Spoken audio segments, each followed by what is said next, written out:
Hello students and welcome to FPD course. In today's class we will see the design of cabinet dryer or cabinet dryer design. Coming to the introduction of cabinet dryer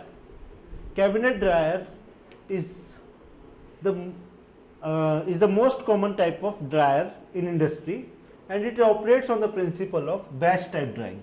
So it is a batch type dryer, and it is used in small scale drying industries, like almost all the labs industries use this type of dryer only, and they covers a wide range of product. Like this type of cabinet dryer can be used in wide range of product, like we can go for grains, fruits and vegetable, cut fruits and vegetable, then we can dry other type of agricultural commodity, even the powders also we can dry in this cabinet dryer.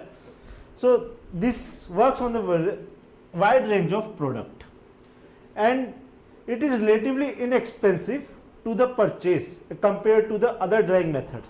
So compared to the other types of dryers, it is a very much cheap, and that's why it is very common in industry, and it is also a very much effective dryer. So next is loading and unloading of trays are very stressful. This is a most disadvantage in this type of dryer, because we have to deal with loading and unloading, okay, of these trays, and when these trays are empty they are heavy, but when they are filled with a product, okay, then they are impossible to move. Or this is a cabinet. In a cabinet dryer, this is a cabinet, and this cabinet will come out, okay. So when we are dealing with a cabinet or batch of the product, then the moving of these trays are very difficult. So this is the one of the most disadvantaged thing in this cabinet dryer, okay. So the only problem with the cabinet dryer is loading and unloading of the trays. So this is all about the introduction of cabinet dryer.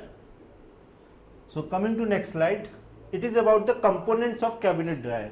So there are major 6 components of cabinet dryer, namely like motor, then the controls which controls the motor and the heating fan elements, then the heating element which heats the air which is entering inside the cabinet dryer, then the fan or the blower which circulate the air inside the cabinet dryer, then comes the trolley and trays on which our products will be kept, door which is used for taking out the trolleys and keeping inside it, and then last one is drying chamber.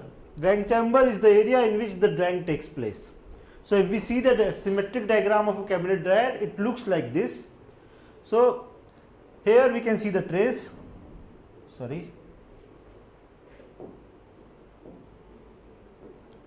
here these are the trays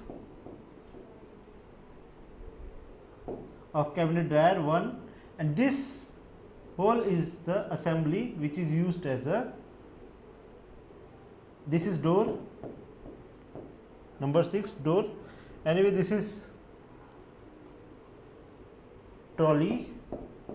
Trolley is the arrays of trays, okay. When the one tray is stacked one upon another like this.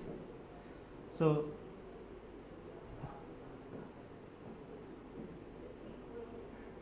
suppose this is a trolley, then the tray is placed inside a trolley like this, okay.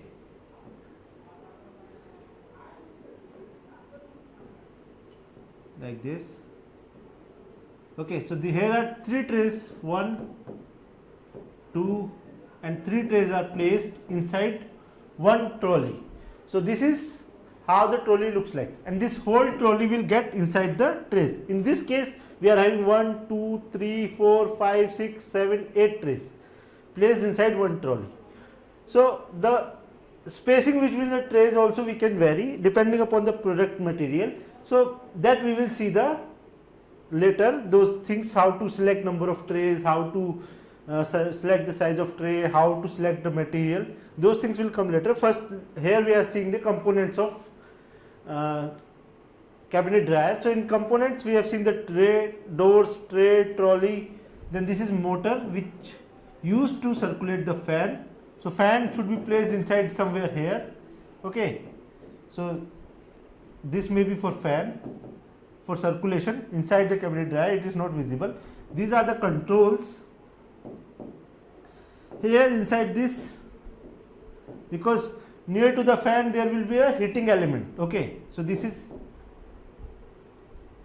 heating element, so that it will circulate the air, and this is exhaust or outlet. Fourth one is fan blower. Okay, so here it might be fan or like blower something, or it like exhaust pipe will be there. Okay, so this is what cabinet dryer looks like. So after the components, we will see the design consideration for cabinet dryer. So first, in design consideration, we will select the drying time.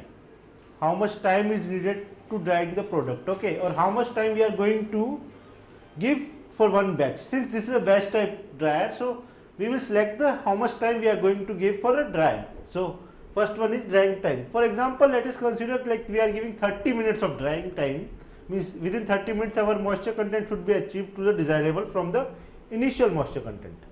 So next one, we will select the type of material. So before designing a batch type cabinet dryer, we should decide these things. Okay, first one drying time, then which material we are going to dry.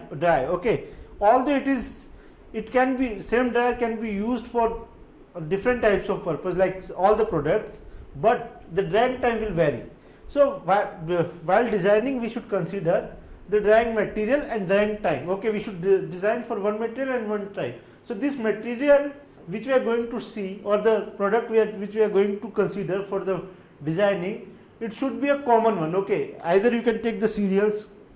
So if you are going for cereals, you can consider rice or wheat, okay, which are most common things. Okay, and more or less like this same dryer can be used for other purpose, like other cereals also, but the drying time will vary. Like instead of 30, it will be 35 minutes or 25 minutes depending upon the material.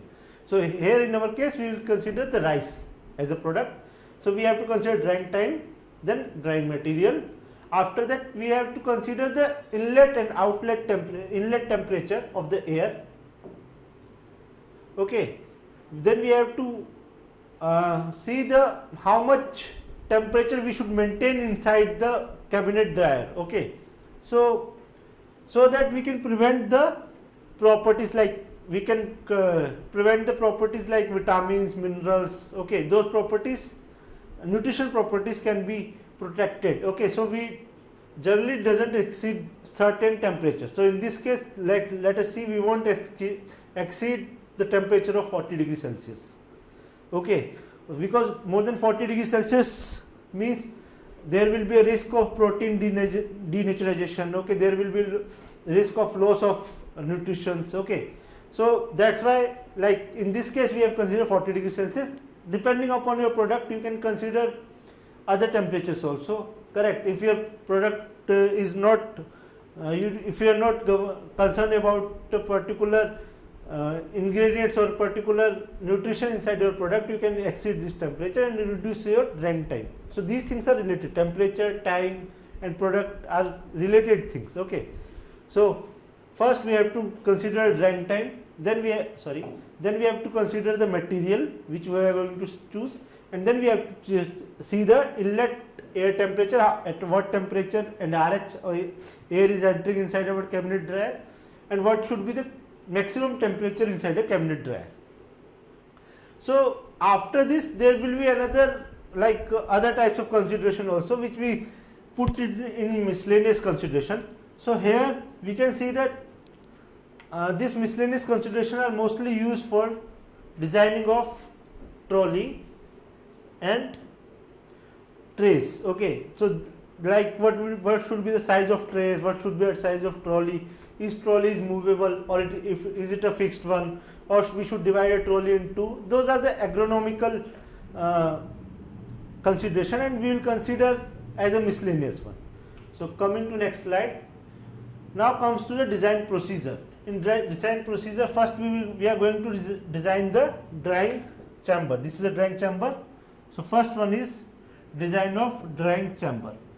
So in design of drying chamber, what we will see? We will see the dimension and material selection. Which type of material we are going to see, and what should be the dimension of our drying chamber. How much size, length, width, height. Here in this case, this will be h. Okay. So this will be h, height. What should be the height of drying chamber? What should be the width of drying chamber? So w. Okay. So what should be the thickness or depth of the drying chamber? D. So these things we will see in design of drying chamber. Then comes the design of trays. So these trays we will consider individually. Okay. Then for these trays also we will design the dimension. After, like, we will first choose the dimension and the material of trays which we are going to use. Generally these trays are mesh trays, because like it is having some mesh holes on it. Okay, either grooves, holes, mesh. Most of the time these trays are having mesh trays over which our products are placed, so that the air from the bottom or the air from side can pass through the material very easily. Okay, and this side also, these sides also having mesh. Okay, so sometimes our air is flowing like in this direction. Okay, like this. For that we have to make mesh in this direction. Otherwise, so most of the times our air is flowing like this in circular manner. Okay, so from bottom our blower will pass the air to the bottom, then it will lift due to its density difference. So this is how the cabinet dryer is working. So here we will design the size of the trays, like what should be the height of the tray, what should be the width of tray, what should be the length of the tray. So these things we will design for a tray. Then we will design the heater. Okay, heater design. In heater design we will see the how much water we are going to evaporate. Okay, we know already which type of material we are choosing, how much time we need, what will be the initial moisture content of initial moisture content of our product, what should be the final moisture content of our product. Okay, depending upon that we will find out the mass of water present inside the product. Okay, and which we are going to evaporate. Okay, this is evaporate or remove. How much water we are going to remove or evaporate from the system or from the product. And then comes the quantity of heat required. How much heat is needed to evaporate this much of water from the product. Next we will convert this heat Q in P. Okay, how much power is needed to evaporate that much of water. Okay, so depending upon that we will design our heater. Then once we get the power in kilowatt, we will use that much size of heater in our design. Then next come the design of fan and blower. So in design of fan and blower we will find out the HP of the motor. Okay, so we are attaching a motor here. So we are attaching a motor here. So we will find out the HP of the what will be the HP or size of the motor we are going to attach to run the fan. Okay. So lastly, the insulation of drying chamber. So we have to provide the insulation to this drying chamber so that we won't lose any heat to the system. Okay, or we shouldn't gain any humidity from the system from outside. Okay, from surrounding to system. That's why we are going to insulate this drying chamber. For that we will find out the thickness of insulation. Okay, what should be the thickness of the product? Insulation, what should be the thickness of this? Okay, insulation which we are going to provide inside the drying chamber, we are going to determine.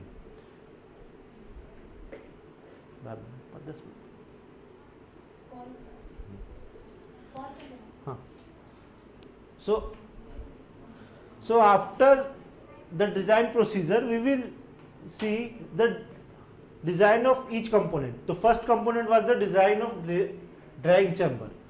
So we have considered the product rice. Okay, so from here we will find out the moisture content initial for rice. What should be the moisture content? Okay, moisture content. Final we also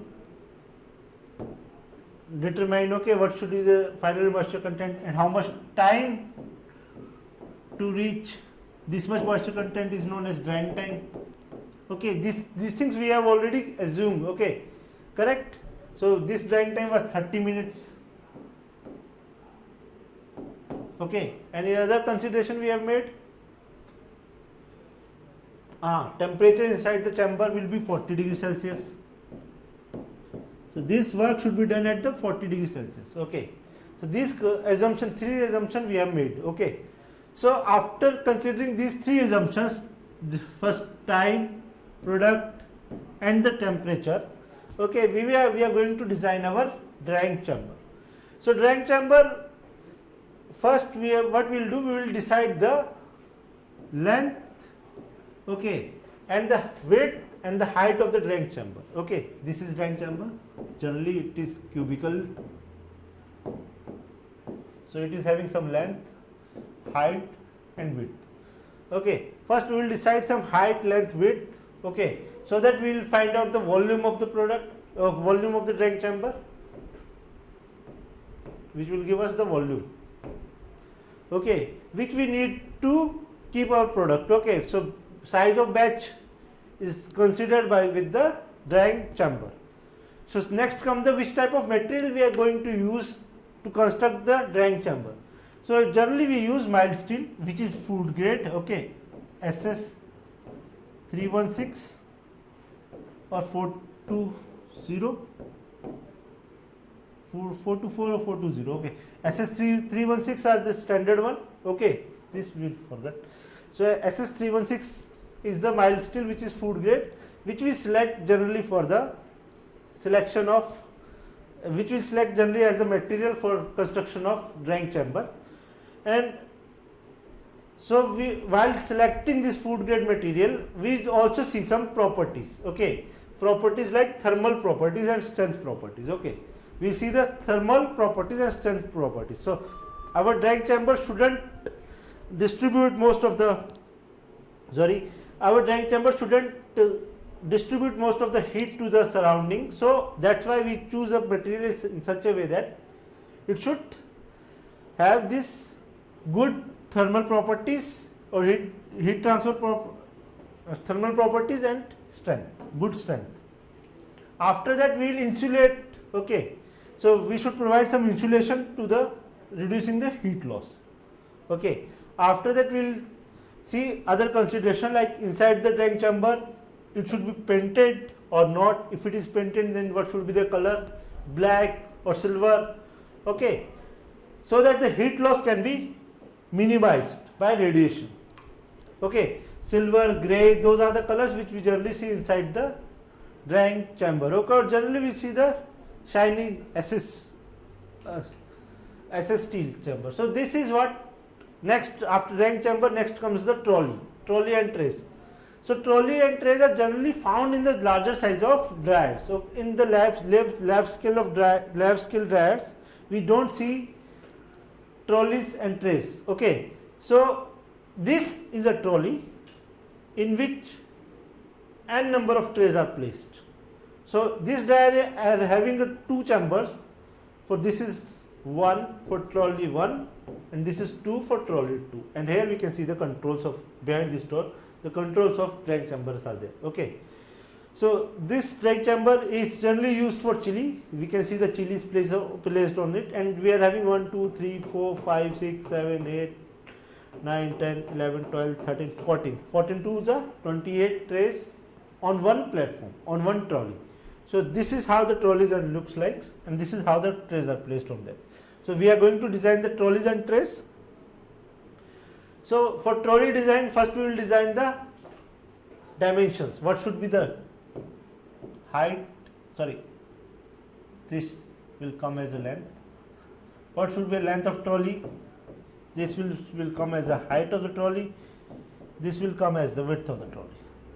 Okay, or this is length, this is width, whatever. So we will decide the length, width and the height of the trolleys likewise. So after selecting the dimensions, here we are, these are the general terms, general consideration which we select for the trolley's height, width or length. Okay, so generally we consider 0.76, 0.76, 0.8. Okay, these are the general consideration, and the trolley is designed in such a way that it allows the easy insertion of trays. Okay, so this is point which has to be emphasis on, like it should allow, or the provision trolley should ease us to provide to transfer the trays from the dryer and take it out or keep inside it. Okay, so this ease should be there. Okay, otherwise trolleys will be useless in the operation. Okay, and the distance should be apart at least of 10 centimeter. Okay, the distance between two trays inside a trolley should be at least 10 centimeter from the top of bottom tray. This is top, this is bottom. Okay, trays are like this. So this distance should be at least 10 centimeter. This is tray 1, T1, tray 2. So this distance should be at least 10 centimeter. So, or 0.1 meter. Okay, so that there will be ease of movement of trays, and as well as it will help to circulate the air inside the chamber. So material for trolley is generally the mild steel, and the reason we select mild steel is the structural properties and weldability. It is easy to weld the mild steel, so that's why we use mild steel. Okay, because of these properties. Then comes the dimension of trays. So how we design the dimension of trays is based upon, first is very much influenced with the trolley design. Okay, and it is also common understanding that a tray should be carryable by two people. Okay, we shouldn't make a tray such so big that it can't be carried out by two people. Generally we try to make it up to one person, so that one person can carry a tray with loaded tray. Okay, not unloaded tray. So tray should be designed such a way that it can be easily carried by one person. If not one, then at least at max two person can carry a tray. So here we can see these trays are size of carried by two persons. So okay, then this can be the maximum size of trays which we can use. We can't use the same like one tray from here to this end, because it will be agronomically difficult to use. Okay, and the functionality of the trays will reduce. So after this, after selecting the design and the material of the trays, here what we have seen, that it is made up of mild steel, and the length of tray should be less than length, width and height of the trolley. Okay, here we can see 0.74, 0.76, so that insertion and taking out trays will be easy. Okay, and width is also 0.74, and here the depth of tray is 1 centimeter. 1 centimeter. Okay, so this is the depth of the tray. So it should be made up of wire gauge. It should be made up of wire gauge. Okay, or mesh, which grain can pass, but grain can't pass, air should pass. Okay. Next comes the heater design. So in heater design we will see different types of energies which we are going to get. First we will see the moisture content, how much moisture content we are going to reduce. After that we will see how much heat we are going to need to evaporate that much moisture content. Then we will see how much power is needed to generate that much heat. So these things we will see in heater design. So heater is a component which supplies heat, okay, for the grains, and it can be electrically powered. Okay, most of the time it is electrically powered, or we can use other mode of heating, such as burning of ash, burning of wood, okay, burning of coal. Those things can be used, but nowadays electrical heating is more feasible and more reliable. So which ensure that the grains are properly dried at a specified temperature. Okay, and since this electrically heaters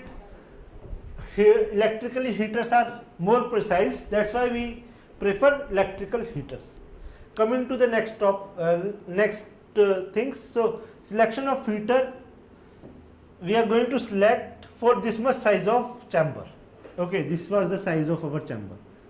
So how much volume we are going to operate for our heater? Okay, how much air we are going to consider? So this will be the volume of the, first we will find out the volume of the drying chamber. So this is formula for volume of the drying chamber, length into breadth into height. It can be anything. For our case, we have considered 0.8, 0.8, 1.2. So this will be the volume in meter cube. We got 768 meter cube of volume. So this much volume of air we are dealing with.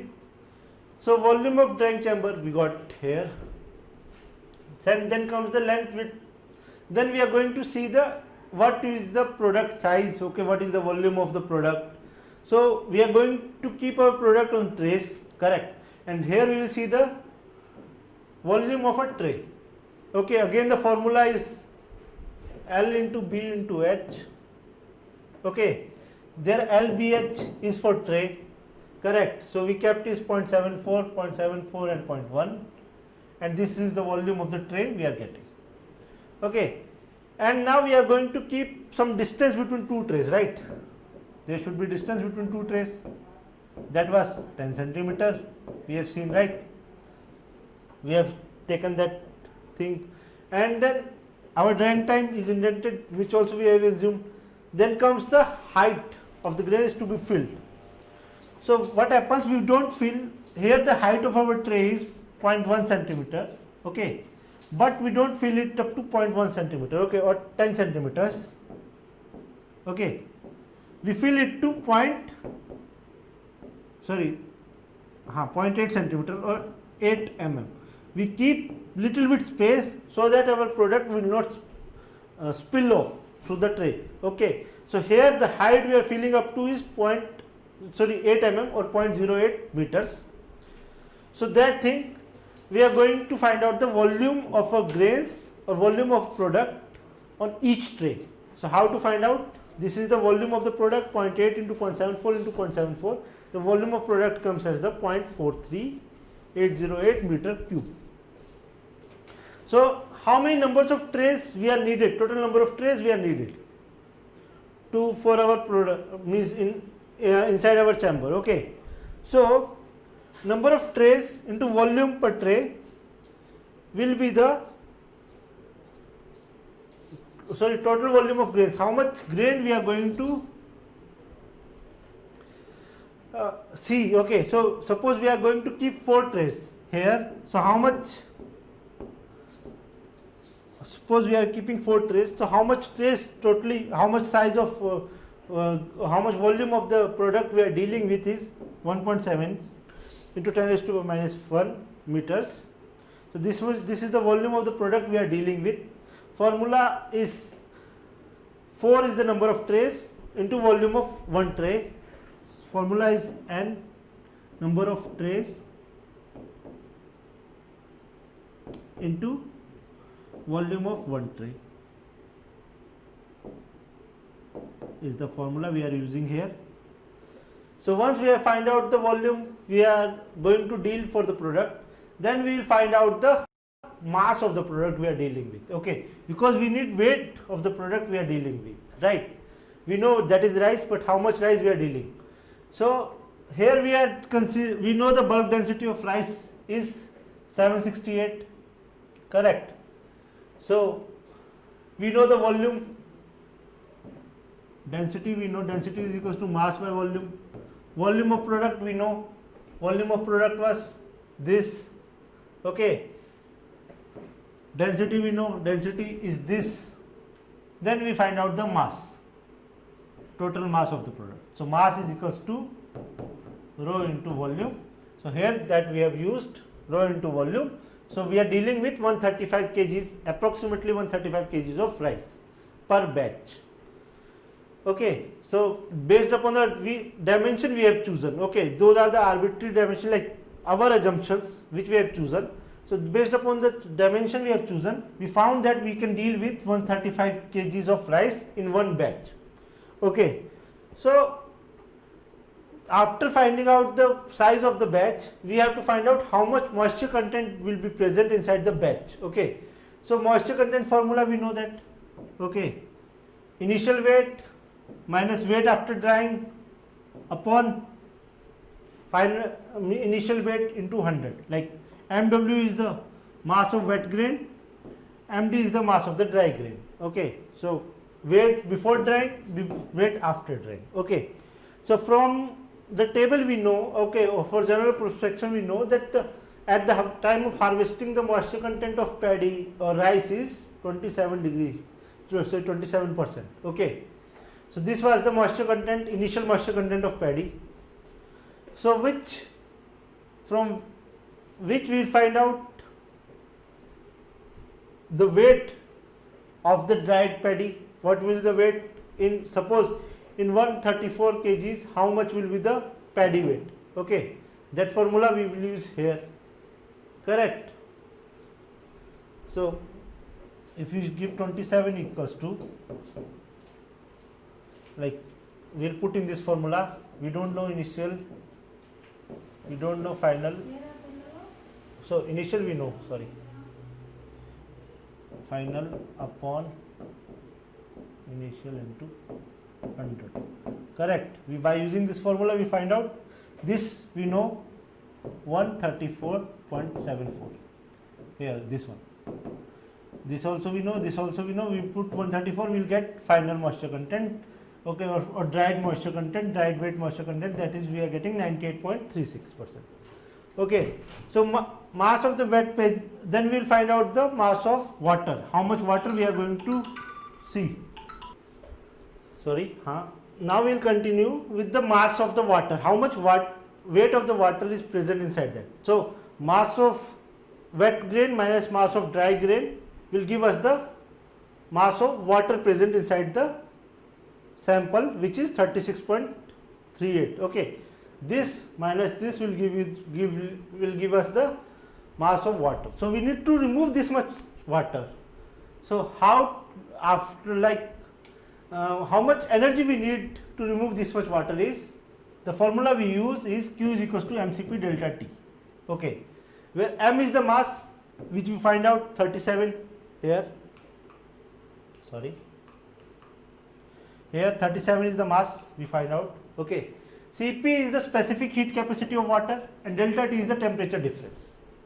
Okay, so if here we talk about delta T, so here we are seeing that inside the chamber we are having 40 degrees Celsius temperature, correct? We assume that thing, 40 degrees will be the inside temperature of the chamber, correct?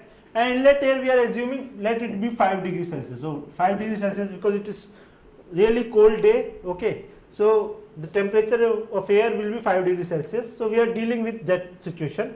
So delta T will come as the 35.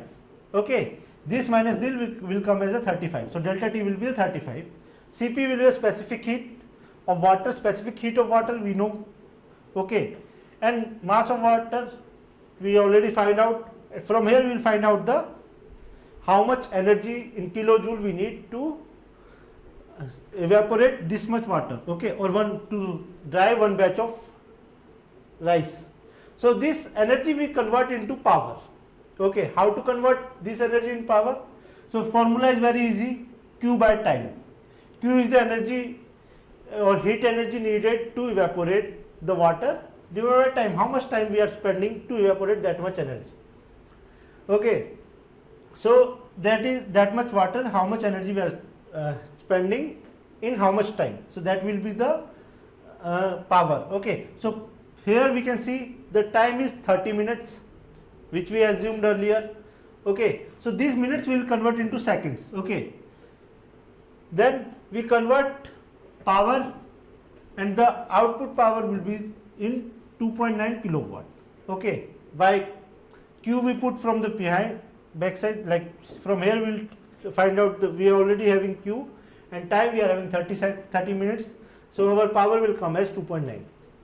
So this is the calculation for the heating element. So we generally in market we won't get 3.9 kilowatt of heating element. Therefore we will go for the higher one, which is 3 kilowatt. Okay, so we should use the 3 kilowatt size of heating element to dry our moisture, to remove the moisture content from the paddy, okay, within 30 minutes of size of 135 kgs. So after that we are having blower or fan design. So fan or blower, whichever we are using in cabinet dryer, so we have to design it depending upon the HP, how much HP of motor we need, we are going to find out here for the fan and the blower. So what is the function of fan? Actually fan helps to distribute the heat,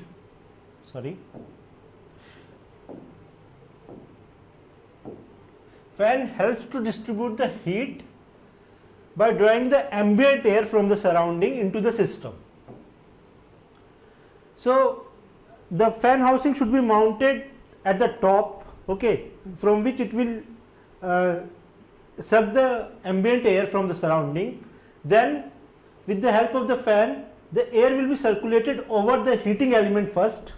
Then after the circulation of air over heating element, the air will get heated and then it will be transferred to the drying chamber. So here we are going to find out how much heat or how much work is done by the air on the system. So which will be equals to the work done by the heater. So work done by the heater will equals to the work done by air on the system. So previously we have found that work done by heater is how much? 3 kilowatt in the example we are considering, right? In that example we found out the work done by the heater is 3 kilowatt. So same amount of work done should be done by the air, okay, because air is the medium to transfer the energy. So how and how to find out the work done by the air? It is equals to mass flow rate of air into specific capacity of air, specific heat capacity of air, which is Cp, and delta T, which is temperature difference, means inlet air temperature and the working air temperature, that is delta T. So the formula here for work done on the air we find out by m Cp and delta T. So talking about the specific heat of the temperature, which is known 1.005 kilojoule kg per Kelvin, and mass flow rate of the air we will find out. What we will do, we will put work done by air as a 3 kilowatt, okay, from our previous equation, since the work done by the air is equals to the work done by heater. So from that we will find out the mass flow rate, this m value we will find out, mass flow rate of the air, which is equals to this much, 0.08 kg per second. So this should be the flow rate inside the chamber to heat the product or to reduce the moisture content of the product to the desirable level. So after finding out the mass flow rate of the air, we need to find out the horsepower HP required for the fan. Since we get how much air a fan should flow through the system, so we'll find out the HP of that motor. So HP of that motor, the formula is airflow, which we find out previously, into static pressure divided by 3620, which is constant, into fan efficiency. So as we know that fans are not 100% efficient, it is generally 70 to 80% efficient, okay, because there will be a energy loss, as well as there will be a friction loss, as well as there will be a air distribution problem inside the system. Hence the efficiency of the fan or any system will reduce. That's why we have to divide it by the fan efficiency. So in this case, industrial fans have the efficiency up to 70 to 85%. So we can consider anything. So whenever we are designing, we should design up to the maximum what you call power input, okay. So maximum power input where we will get when we are putting denominator maximum, okay, that's at that time we will get. So we will put denominator as 0.85. So we will put all the values.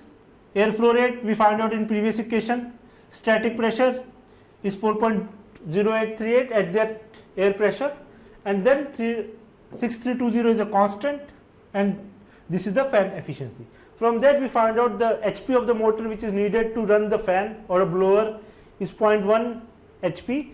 So in the market you won't find 0.1 HP of the motor, Hence we are going to get design our machine 2.2 HP of the blower motor. Okay, so motor size will be 0.2 HP. Clear? Whereas heating element was 3 kilowatt. So this 3 kilowatt is the heating element capacity. 0.2 HP will be the fan motor size. So these are all about the motor and the heating element. Now we will talk about the insulation in the drying chamber, which is very much important, because if we are not insulating the drying chamber, then there will be heat loss between surrounding and the system, which we avoid. Okay, we don't want heat transfer between surrounding and system. That's why the insulation, the body of the dryer should be insulated.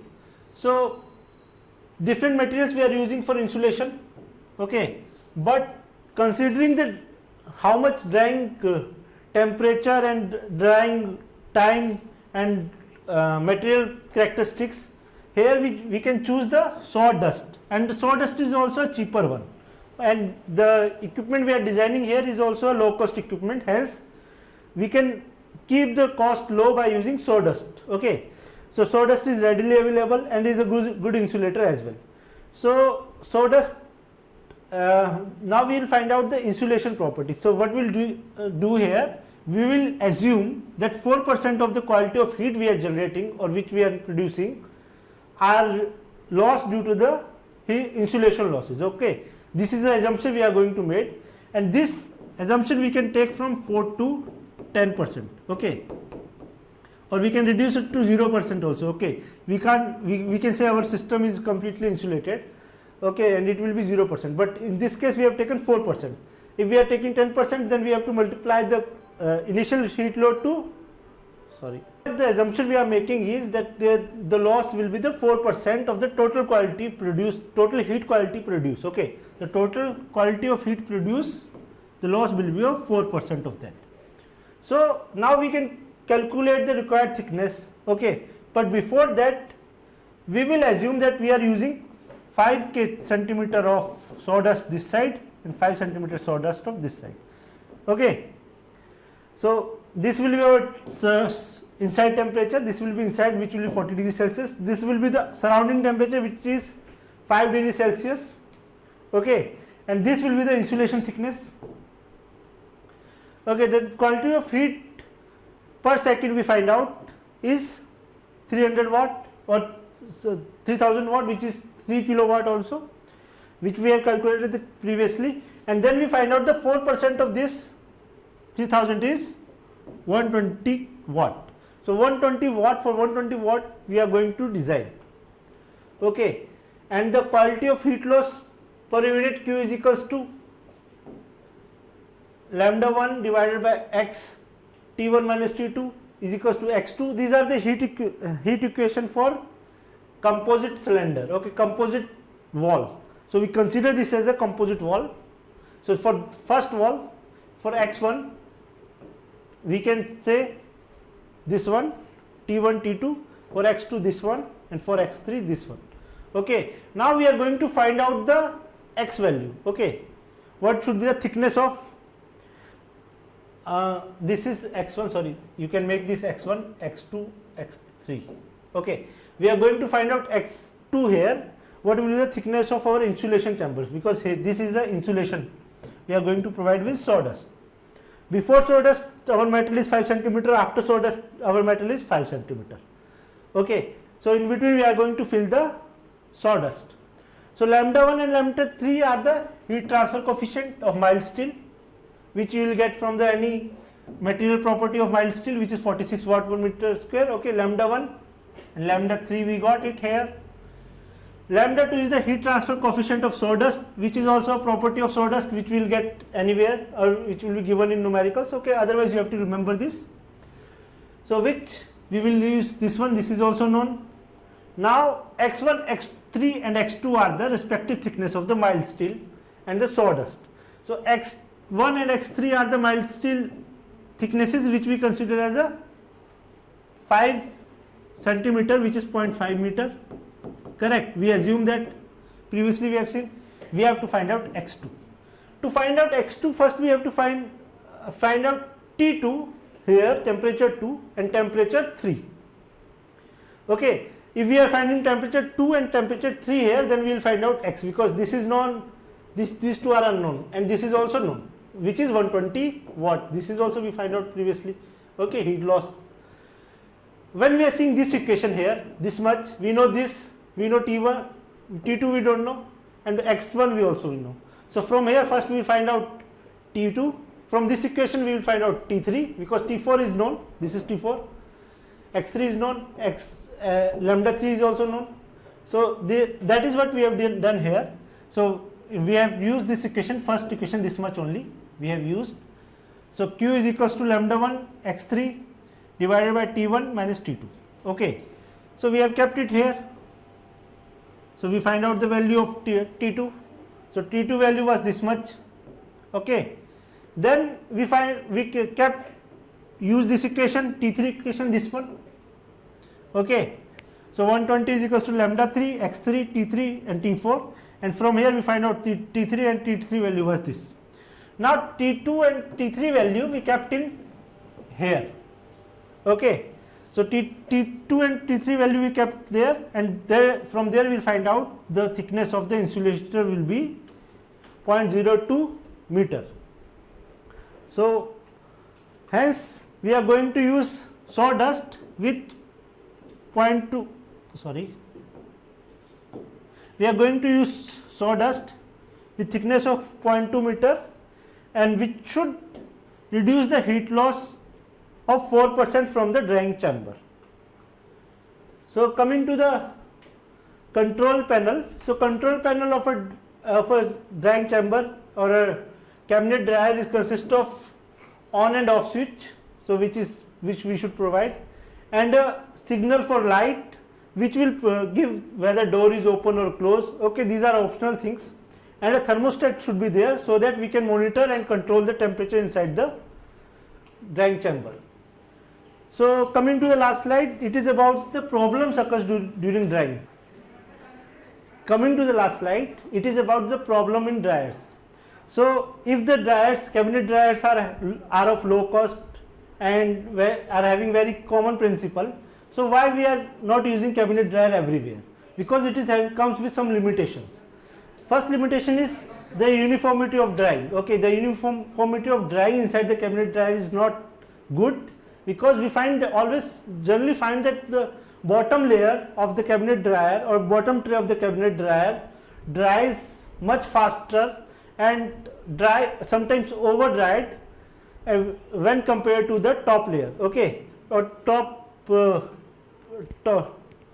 tray of the cabinet dryer, okay, and which also destroy the embryos or which also reduces the product quality. So next drawback is longer the drying time for the grains. The top drying chamber means to provide the drying at the top layer. Okay, the drying chamber of grains should provide the long drying time. Next comes the over drying of the grains. Okay, uniformity of drying is not there. Next comes the reduction in the quality. Because of over drying or under drying of the product, we find there is a reduction in the quality of the grains. So these are the drawbacks, some drawbacks inside the cabinet dryer. Because of that, we are not able to use it everywhere. Hence, with this I rest my lecture, and we will see the next dryer design in next lecture. Thank you.